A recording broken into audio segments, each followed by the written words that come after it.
It's a shame what's happened with the FBI, but we're going to rebuild the FBI. It'll be bigger and better than ever. But it is very sad when you look at those documents, and how they've done that is really, really disgraceful. And you have a lot of very angry people that are seeing it. It's a very sad thing to watch, I will tell you that. And I'm going today on behalf of the FBI, their new building, and you know, but when everybody, not me, when everybody, the level of anger at what they've been witnessing with respect to the FBI is certainly very sad. All right, that was the president earlier today before he departed for the FBI's National Academy in Quantico, Virginia, where he spoke at a graduation ceremony for law enforcement officials for the United States of America and around the world. The president is rightfully upset with some of the blatant bias being shown by top-ranking officials, not rank and file, at the FBI and the DOJ. Just to be clear, we've said this many times, we do have great respect for those men and women of law enforcement in our country who save us every day and put their lives on the line. And we know the president feels the same way. Here's what he said earlier today.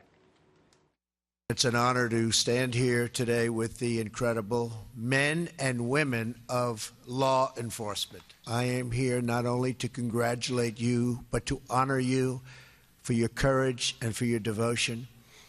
And I want you to know that with me as your president, America's police will have a true friend and loyal champion in the White House, more loyal than anyone else can be.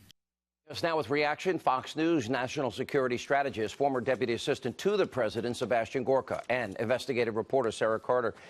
You know, it's so sad because if you have one bad cop, you know, people want to use that. We forget about the 99.9%. Same with the FBI. Same with intelligence officials. Those that work hard to protect us, put their lives on the line every day, Sarah. But when you have the head of the FBI, James Comey, working with Peter Strzok, and they're writing an exoneration of Hillary Clinton before they do their investigation, that's not equal justice under the law. Peter Strzok, who thinks for some reason God appointed him to save the country, and that they're building insurance policies in case Trump wins. This is corruption, I think, at the highest level we've ever seen. Your reaction? Well, yeah. I mean, I've talking to field agents today, a number of field agents and retired FBI agents, and they have the same sentiment as President Trump. Remember, people want to criticize President Trump, but what we've seen on the 7th floor is something that we've never seen before, and people have said this over and over again. Never seen this type of behavior within the FBI, which is so blatant. And you know, Sean, what was even more interesting to me was they were telling me they were at an event, all of these field agents and some military officials were there, and they said everybody was worried about Russia collusion with Trump. Instead, what we're seeing is FBI 7th floor collusion with Clintons, and that's how they're feeling. All right, Sebastian Gorka, I know how you feel about law enforcement. We all feel the same way. But this is real collusion. This is real corruption. There's no other way to describe what Comey and Peter Strzok did. The fix was in. The fix was in months before he did his investigation. To me, if I'm James Comey tonight, I'm Peter Strzok tonight, I'm thinking I better hire the best lawyers D.C. has. Sean, Sarah's absolutely right. Let me tell you my personal experience. I've worked closely with thousands of agents and analysts. I was in the White House earlier this week for the Christmas celebrations. And so was another retired agent from the FBI who had at least 20, 25 years in. He recognized me, came up to me, and he said, the Bureau's reputation is shot.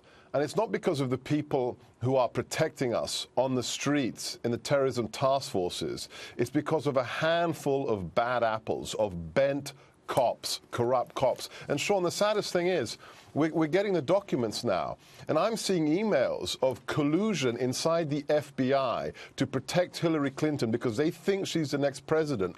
And in the CC line, I'm seeing names of agents I highly respected and had worked with who, once they got to the 7th floor, Sean, that's it. Under the Obama administration, they became political hacks. And it's going to take years to rebuild the FBI. But the president said it today. He's going to rebuild it, and he can rebuild it. It needs to be rebuilt. And the same, by the way, top people, former Obama people within the intelligence community, before this is all said and done, I believe this house of cards falls. You know, your story yesterday about reverse targeting, the misuse of the powerful tools of intelligence that we give the intelligence community that you reported, Sarah, that doesn't even get into the dossier issue, bought and paid for by Hillary with salacious Russian propaganda lies to influence an electorate. That doesn't get into the Uranium One deal. I'm not sure how we untangle all of this and the best way to do that. Your thoughts on it? Well, I think the best way to do that is one step at a time, one story at a time, Sean, one investigation at a time. And that's what we've done over the past year. And that's why we see this yarn unraveling, peeling back the onion, as you always say, one layer at a time. And now you brought up the dossier, such a great point. And we see now that Bruce Orr's wife was hired by Fusion GPS to help with this dossier. I mean, this is incredible stuff. We would have never discovered this had we not done it one story at a time.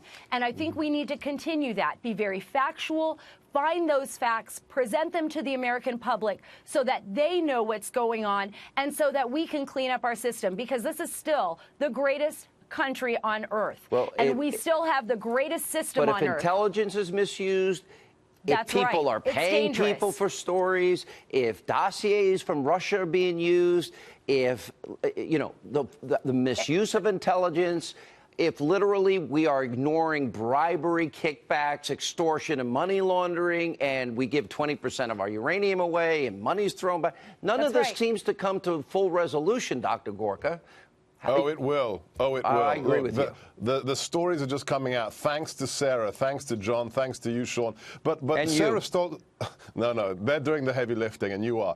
But Sarah's absolutely right. She stole my thunder. We are the greatest nation on God's earth. We are also the most powerful nation on God's earth, which means when you start to weaponize law enforcement, when you start to politically weaponize the intelligence community, like John Brennan, like the last administration, Eric Holder did, it is more dangerous than anything you can imagine. And that's why we have to step in now. People have to be investigated, prosecuted. This separates us from a police state. That's absolutely. If we don't get these issues resolved, then there's the deep state illegally surveilling Americans. We shred the Fourth Amendment protections of our Constitution. We're going to lose the country. This is not a game, what we're talking about here. These are severe violations of law, and it all needs to come to a head.